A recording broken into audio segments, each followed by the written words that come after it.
ज्ञान गंगा में सभी पुण्यात्माओं का स्वागत है।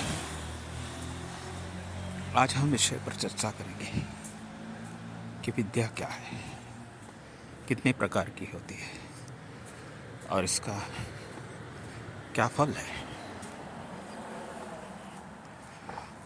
विद्या एक ऐसी चीज़ है जो इंसान को उन्नत करती है और वो इस लोक और परलोक दोनों में भी काम आती है। तो विद्या जो है 3 प्रकार की होती है।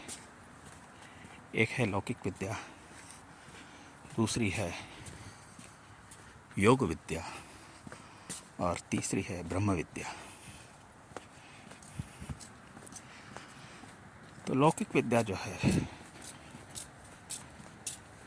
वो है जो हमारे इस दुनिया में हमारे काम आती है, जो हम स्कूल में पढ़ते हैं, कॉलेज में पढ़ते हैं या किसी गुरुकुल में जाकर पढ़ते हैं। इस विद्या से हमें लौकिक जीवन में एक अपनी प्रतिभा को उभारने का मौका मिलता है, जिससे हमारा जीवन यापन हो सकता है। जिस विद्या के सहारे हम उन्नति कर सकते हैं और अपने आप को आगे बढ़ा सकते हैं। जैसे डिग्रियां हो गई, लोग डिग्री लेते हैं, कुछ लोग यांत्रिक विद्या, इंजीनियर, डॉक्टर जो भी है, इस तरह के। तो विद्या जो है हर एक को ज़रूरी है, इसमें कोई संदेह नहीं है।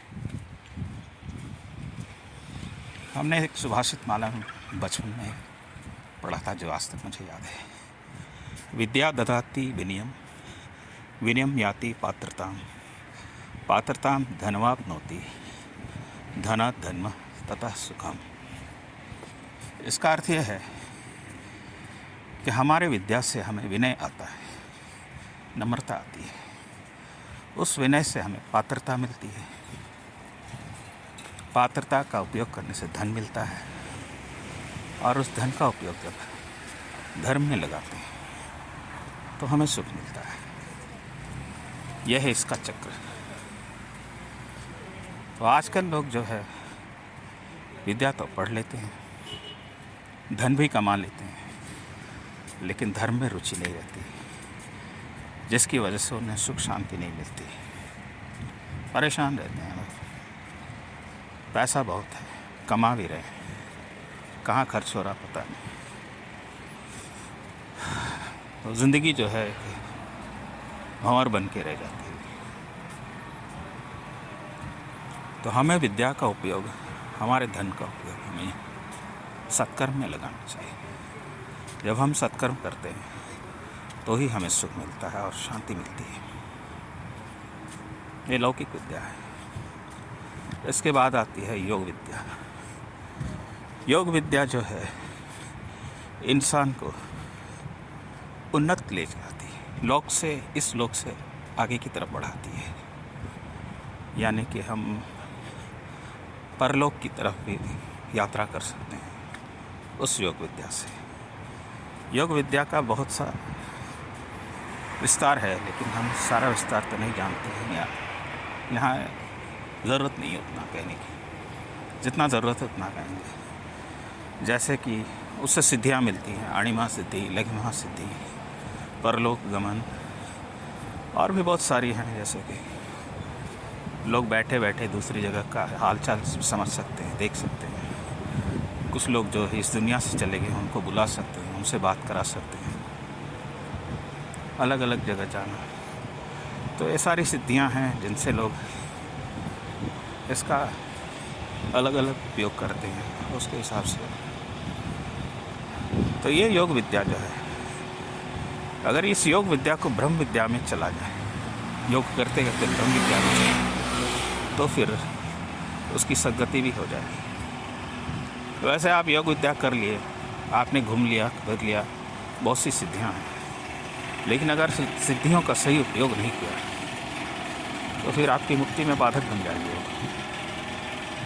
इसलिए ये बहुत ज़रूरी है कि उन विद्याओं का सही इस्तेमाल करना। कुछ लोग योग विद्या का भी गलत इस्तेमाल करते हैं, उसके व्यापार के रूप में लोग उसका प्रचार करते हैं और उसके हिसाब से लोग पैसे कमाते हैं, जो कुछ भी करते हैं। तो योग विद्या का वो सही उपयोग नहीं है।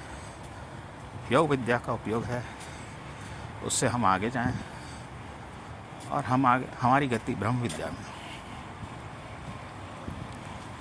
तो इस तरह के फल योग विद्या से मिलते हैं।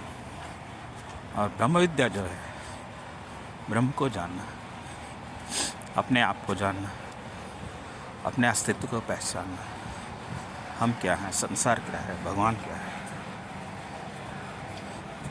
तो ये है सबसे ऊंची विद्या। इस ब्रह्म विद्या से कोई सिद्धि तो मिलेगी नहीं, लेकिन आप जन्म मरण के चक्कर से दूर जरूर हो जाएंगे। अगर आपकी स्थिति ब्रह्म में हो गई, एक बार आपको ब्रह्म साक्षात्कार हो गया, ब्रह्मभूत है, तो फिर जो है आपकी ज़िंदगी में बहुत सारी सिद्धियां अपने आप आ जाती हैं, आपको करने की ज़रूरत नहीं पड़ेगी। वाक सिद्धि हो गया, संकल्प सिद्धि हो गया, ऐसी बहुत सारी चीज़ें आ जाती हैं। तो ब्रह्म विद्या सीखना जो है ये हर एक की ज़रूरत है, क्योंकि जो भी मनुष्य जन्म लिया है उसको ये जानना ज़रूरी है, क्योंकि इसी जन्म में उस विद्या का उपयोग हो सकता है। वो मिलती इसी दिन जन्म में, दूसरे जन्म में नहीं मिल सकती। तो मनुष्य जन्म में आदमी अगर ब्रह्म विद्या को सीख ले और उसके हिसाब से भगवान को जान ले, तो फिर उसकी तो सद्गति है ही। तो ये 3 विद्याएं जो है इंसान के लिए बहुत ज़रूरी है: लौकिक विद्या, योग विद्या और ब्रह्म विद्या।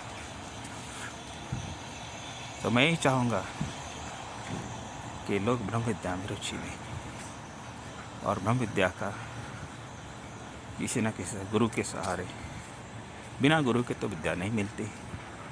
तो आपको सद्गुरु की ज़रूरत है, उसके लिए आप प्रयत्न करें, सद्गुरु के शरण में जाएं और जो सद्गुरु ब्रह्मवेत्ता हैं उनसे आप उपदेश लें और उसके अनुसार अपना जीवन को सार्थक बनाएं। तो ये छोटा सा सत्संग आज के लिए था। उम्मीद है आप लोगों को पसंद आया होगा।